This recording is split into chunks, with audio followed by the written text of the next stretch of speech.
5x minus 3 divided by x minus 1 squared times x plus 2. So decompose are the directions. So 5x minus 3 over x minus 1 squared times x plus 2. The degree of the numerator is 1. The degree of the denominator is 3. This is proper, and so no division required. So we'll continue. 5x minus 3 over x minus 1 squared times x plus 2 decomposes as something over x minus 1 plus something over x minus 1 squared, because it's repeated, plus something over x plus 2, where these are all repeated linear factors, a, b, and c. So we have constant numerators. So that's our decomposition. If we multiply through by the common denominator, we're going to get the following. 5x minus 3. Watch how I do this, folks. This doesn't have to take as long as we were doing in the other ones. If I take this entire equation and I multiply through by that common denominator, when I multiply this term by this term, what's going to cancel? Well, the entire denominator is going to cancel. When I multiply this term by this term, I'm going to get 1 power of x minus 1 to cancel, and I'm going to be left with a times x minus 1 times x plus 2.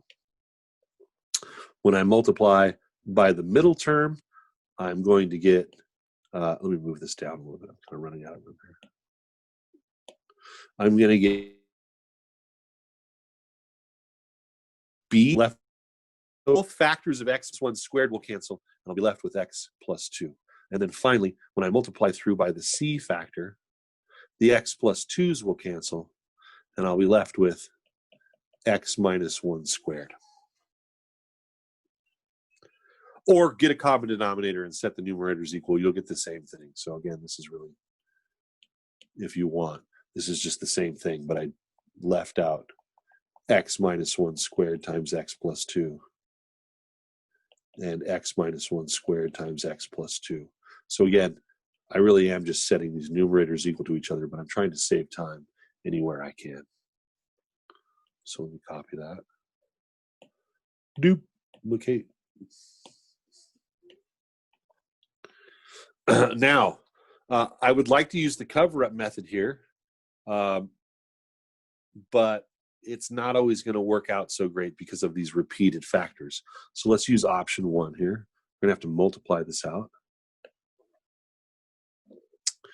Let's see, this is a times x squared plus x minus 2 plus bx plus 2b plus c times x squared minus 2x plus 1. Make sure you FOIL that out correctly. And then multiplying out some more, I get ax squared plus ax minus 2a plus bx plus 2b plus cx squared minus 2cx plus c. And so this is degree 2. So this should be degree 2, but it's only 5x minus 3. So I'll use a placeholder. That's 0x squareds. And then what I want to do here is I want to go through and I want to color coordinate my squares. So that's a square. That's a square. Those are my only squares. Square. The x factors or the x terms are a, b, and negative 2c. And then the constant terms are negative 3, negative 2a, 2b, and c. So now what I have is the following. I have a plus c has to be 0. I have a plus b minus 2c equals 5. And then finally I have negative 2a plus 2b plus c equals negative 3.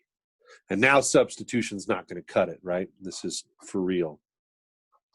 0, no B's, 1, 1, 1, negative 2, negative 2, 2, 1,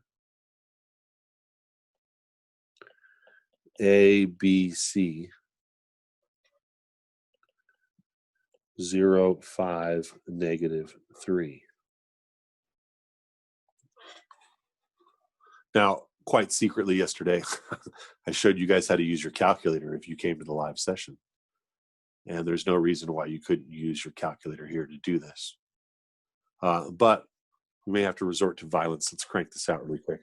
Do you want to use Kramer's rule? Do you want me to do row reduction, or do you want me to use an inverse? I'll let you guys choose. Which one do you want to see illustrated here?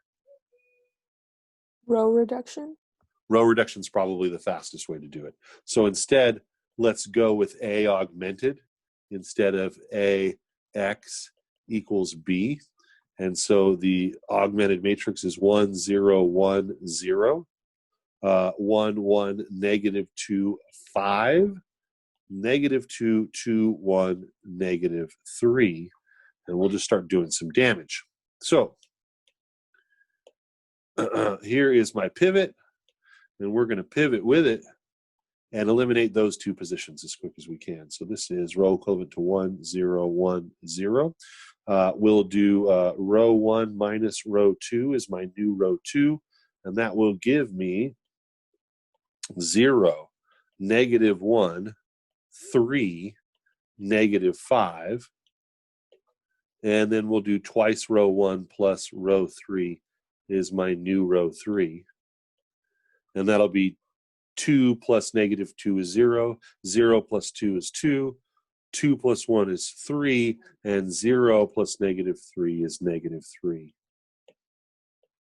And the next thing I'm going to do is flip all the signs on that middle row.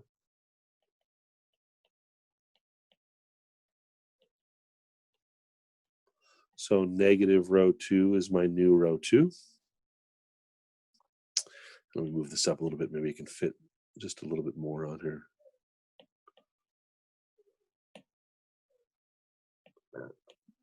And this is row equivalent to 1, 0, 1, 0. 0, 1, negative 3, 5.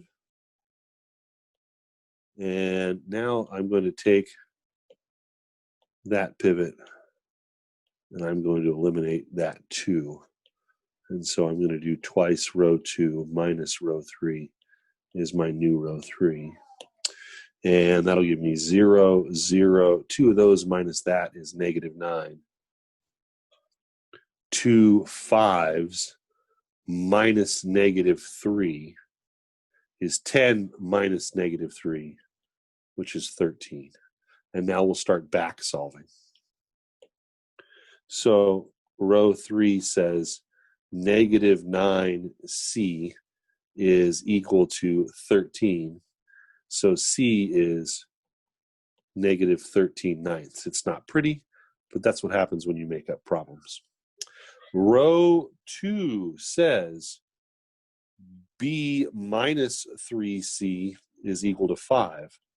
So B is equal to 5 plus 3C, which is 5 plus 3 times negative 13 over 9, which is 5 minus 13 thirds, which is 15 thirds minus 13 thirds, which is 2 thirds.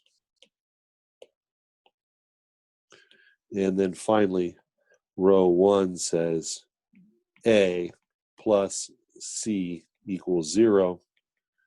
So A is equal to negative C, which is negative 13 over 9, which is 13 ninths. And so, where's our decomposition at? Here we go.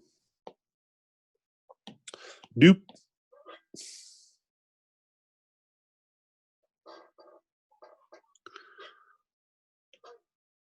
Every time I do that, I think of Futurama. What is that? The Democratic Organization of something planets? I can't remember.